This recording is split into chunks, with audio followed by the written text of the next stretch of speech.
Salut, je vais vous montrer comment j'ai fabriqué une carte en relief pour ma campagne Donjons et Dragons de la Malédiction de Strahd, comme support visuel pour les joueurs et surtout pour moi-même. Cette campagne se déroule exclusivement dans le pays de Barovie, composé de 2 vallées, ce qui se prête particulièrement bien à l'exercice. En fouillant Reddit, je suis tombé sur un album de l'utilisateur Jade Ravens qui a fait un projet similaire en mousse. Moi je vais le faire en carton parce que c'est ce que j'avais sous la main. Mais plutôt que de repartir des courbes de niveau de la carte officielle, j'ai déformé la perspective d'une de ces photos pour m'en servir de base. J'ai perdu en précision, mais j'ai gagné énormément de temps, donc c'est un compromis qui me convient. Dans Photoshop, ou tout éditeur d'images qui gère des calques, l'idée c'est de tracer les courbes d'un même niveau d'altitude sur un même calque. Par exemple, toutes les lignes à 300 mètres d'altitude sont sur un calque, toutes les lignes à 250 mètres sont sur un autre, etc.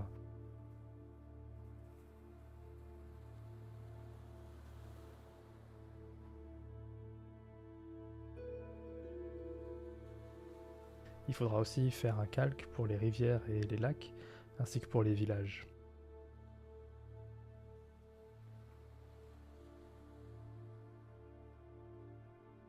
Si vous n'avez pas le choix parce que vous travaillez sur une carte qui n'est pas celle de la Barovie ou que vous aimez simplement la difficulté, vous pouvez directement tracer sur les courbes de niveau d'une carte, mais c'est beaucoup plus compliqué parce qu'on n'a pas le code couleur pour savoir quelle courbe correspond à quelle altitude.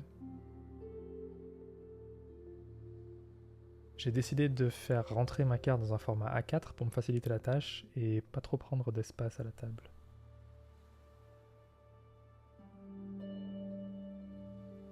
Une fois les calques prêts, on peut les exporter en PDF depuis Photoshop, avec une fonctionnalité qui crée une page de PDF par calque, puis les imprimer. On va se servir de ces feuilles comme guide pour découper le carton.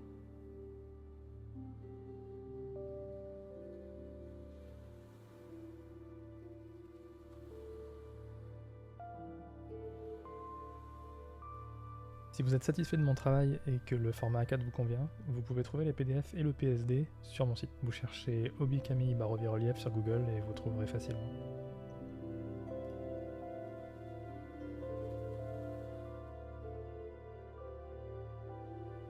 Le matériel dont vous aurez ensuite besoin, ce sont des ciseaux ou un bon cutter,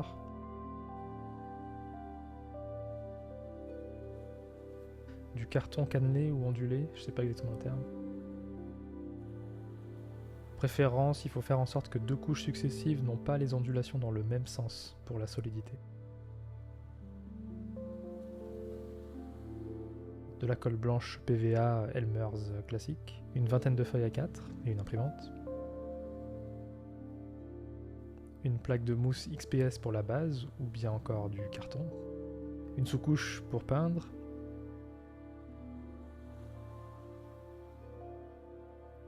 de la peinture acrylique, c'est pas la peine de passer de la peinture Citadel à 3000 € le centilitre, de la peinture de chez Action ça suffit.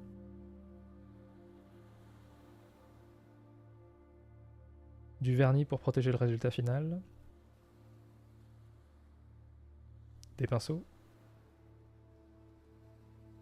et pour les finitions, par exemple, quelques touillettes de bois pour faire les ponts qui sont sur la carte, des cailloux de déco pour faire du relief sur les montagnes, qui seront collés sur le carton avec de la colle PVA aussi. Et moi j'ai mis des aimants pour ajouter quelques panneaux sur certains points.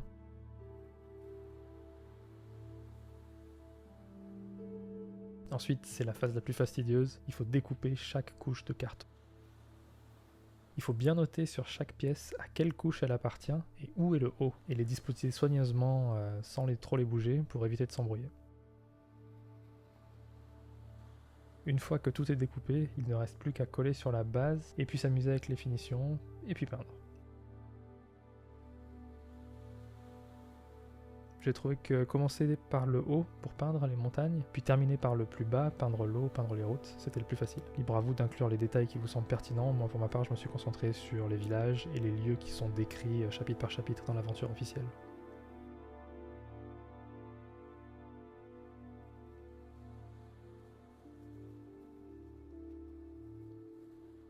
Si ce contenu vous semble utile, n'hésitez pas à vous abonner.